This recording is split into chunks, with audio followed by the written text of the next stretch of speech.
Mission Impossible Final Reckoning. It hit screens last weekend. I saw it while I was away in Paris vacationing. I went to an IMAX theater in Paris Disneyland. Yeah, it was cool. They had French subtitles. I do read a little bit of French, so it was a little distracting trying to make sure that the English matched up with the French. But anyway, I digress.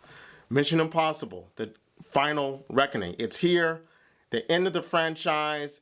Most of the major players are back. You got Tom Cruise as Ethan Hunt. You got Ving Rhames as Luther. Simon Pegg as Benji. Haley Atwell returns as Grace.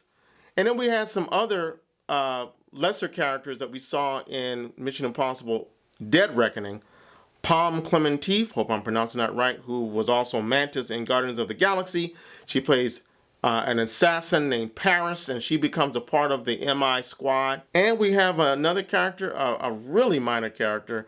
I don't remember the character's name. It was played by Greg Tarzan Davis. That's his actual name. He was the black agent who eventually started working with Ethan in the previous film. But unfortunately, I gotta tell you, this was not the best movie to end the franchise on. What makes the Mission Impossible movies amazing to me, the majority of them, I wasn't a huge fan of 1, although it kind of sets up the universe, so I kind of give it a pass. I wasn't a huge fan of 5 either. I'd have to rewatch it. I just didn't move me. This film doesn't really move me as much as it should have either. And I only say that because this film, it has more riding on it. This is the swan song, the curtain call for the Mission Impossible franchise that's been around for, 30 years? And I just don't think they brought it this time. Now, that doesn't mean there's not a lot of action. There's action. Tom Cruise is doing his thing. He's doing the stunts. You can see him on screen. This fool is putting his life at risk. And no matter what I may think about him personally, he is one of the last remaining movie stars. He's awesome in terms of the stunts, his acting ability. The whole cast, for the most part, is great. So what went wrong? Well, first, I think the script went wrong. It's 2.5 hours long, and a lot of that could have been cut out because in like some of the other movies as well, they literally take minutes upon minutes, telling us what they're going to do. And while they're telling us what they're going to do, they flash forward and we see what they're doing. And then we see it again. And then they tell us what they did. And then there's scenes where we have the politicians talking about, okay, what are we going to do? And they're with the president, who is Angela Bassett's character. So she was promoted to president. And they're talking and talking and talking. And it's in this affected tone. How do I describe it? If you remember Hugo Weaving, the character from the actor who played one of the replicants from The Matrix. I think that's what they were called. The guys in the black suits and the ties. The way he talked like this, Mr. Anderson. We get that.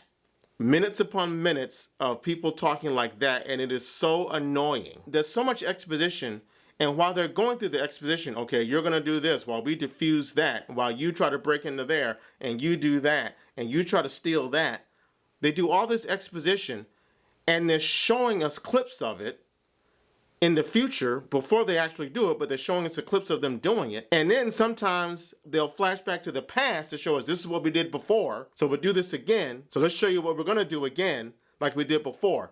It's this jumping in the narrative with these cuts that just become kind of hard to follow at a certain point. One thing they did do with this technique that I kind of liked is that they did tie together some things from previous films. There's one thing I'm not going to spoil, but there's one major plot point in a previous film that was simply a MacGuffin, but it plays a major part in this film. That MacGuffin from a previous film is explained in this film.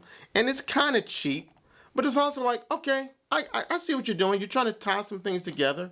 That's cool. But it just goes on and on and on. And it's like, I can't keep up with what's happening here. Is this the future? Is this the past? Is this the present? That's not a good narrative structure if I got to figure out what you're talking about. Here's the other big thing for me, and it carries over from Mission Impossible in the previous film. The entity. The entity just is not a tangible threat to me. And it seems way outdated a concept in 2024 and 2025. We've got AI now, and we are dealing with AI in the real world. But it just seemed like they're behind the curve making this entity the threat of the film because it's nameless, it's faceless, for the most part it's voiceless.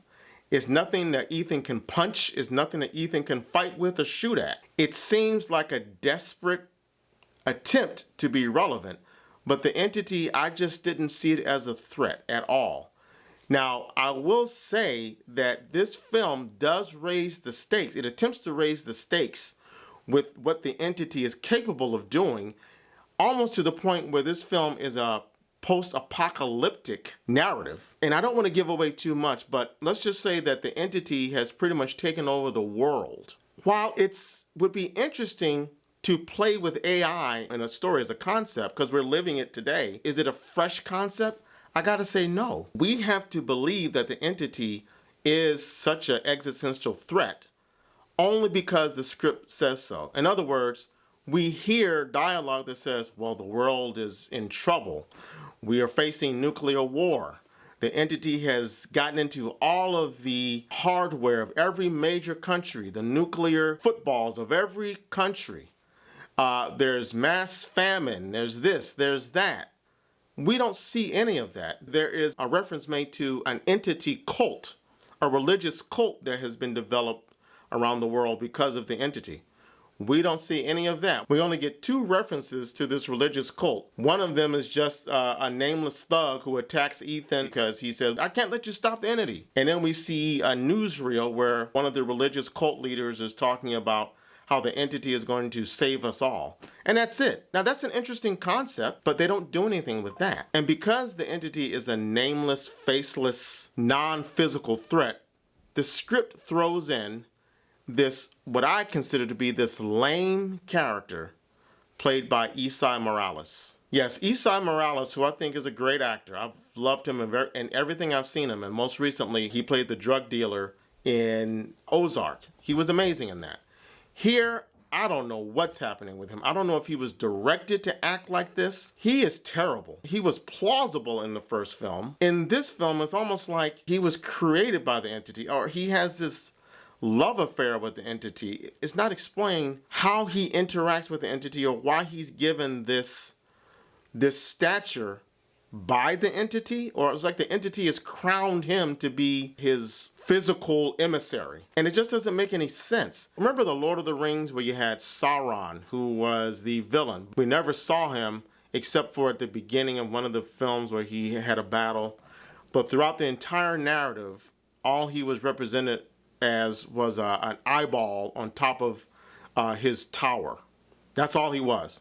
And he had the character of Saruman, who was kind of like his emissary. That's kind of like the relationship the entity has with Esai Morales, but it was done so much better in Lord of the Rings. Esai Morales portrays the character like the most lame, outdated, snidely, whiplash, twirling the handlebar mustache. He actually laughs like that. I swear to God, he laughs like that in many scenes. And the way he talks, it's almost like he's talking like a stereotypical parody of a corny B-movie villain.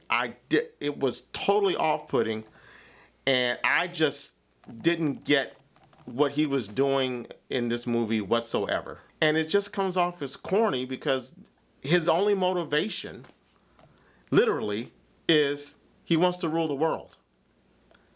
He wants to rule the world. I mean, in 2025, this is what we're doing. The best villains have great motivations, or they even have there's a part of them that's even sympathetic. Think about Killmonger, one of the best villains to come out of the MCU, because we kind of understood him, but we also knew he was evil. Think about Bucky as the Winter Soldier. He was evil, but it was because there was something sympathetic about him. He didn't have control of what he was doing. This guy is one of the lamest villains. I'd say he was even lamer than the leader in Captain America: Brave New World, and that's saying a lot. Some of the scenes in this movie feel very derivative, like we've seen them many, many times. Bombs being defused, fighting each other in planes, Tom Cruise hanging off the edge of a plane. There is one action set piece here that was impressive, and it's not really a fast one. It's not really like an aggressive one. It takes place underwater in a submarine. I won't say much more than that. And it's very slow, but there is an essence of time involved. Something has to get done before everything goes to hell.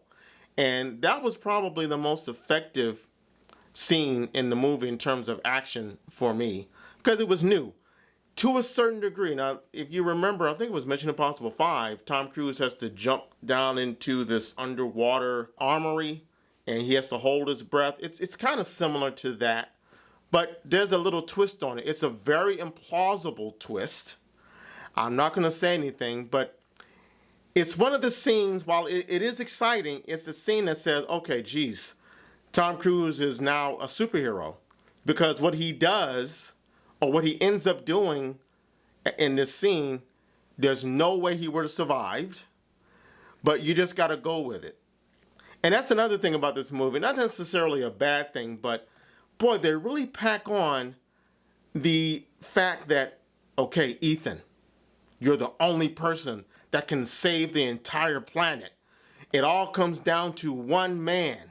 Because of your past, Ethan, I'm not going to spoil why his past comes into play and why he feels obligated to be that one sole man to save the entire planet. But, you know, he's talking to the President of the United States, he's talking to generals, he's talking to military leaders, and yet he's the only guy that can save the world.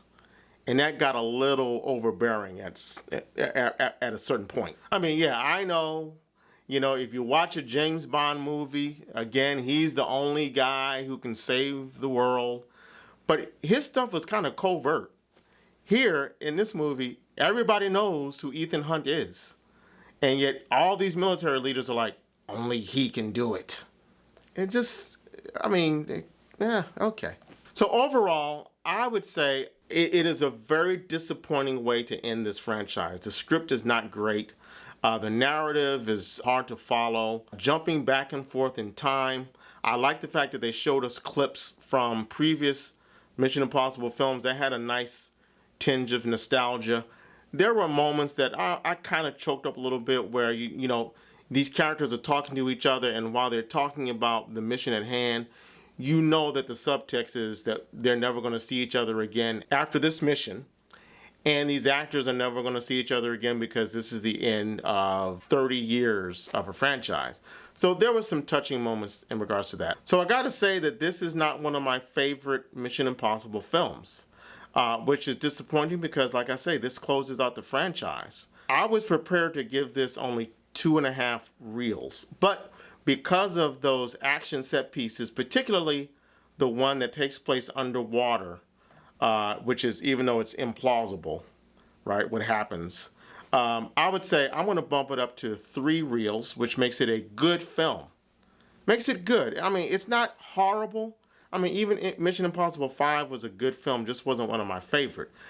It was not anywhere near Mission Impossible 4 or Mission Impossible 6, which are 2 of the best films of the franchise, I think. But it's worth seeing. So 3 reels for Mission Impossible Final Reckoning. All right, you guys go check it out for yourself. Tell me what you think. If you're still listening to me, if you made it to the end of the video, why not hit that subscribe button, hit the like button, share this video. Let me know what you think. Leave your comments below. And that's the Martini. I will see you again. Take care, guys.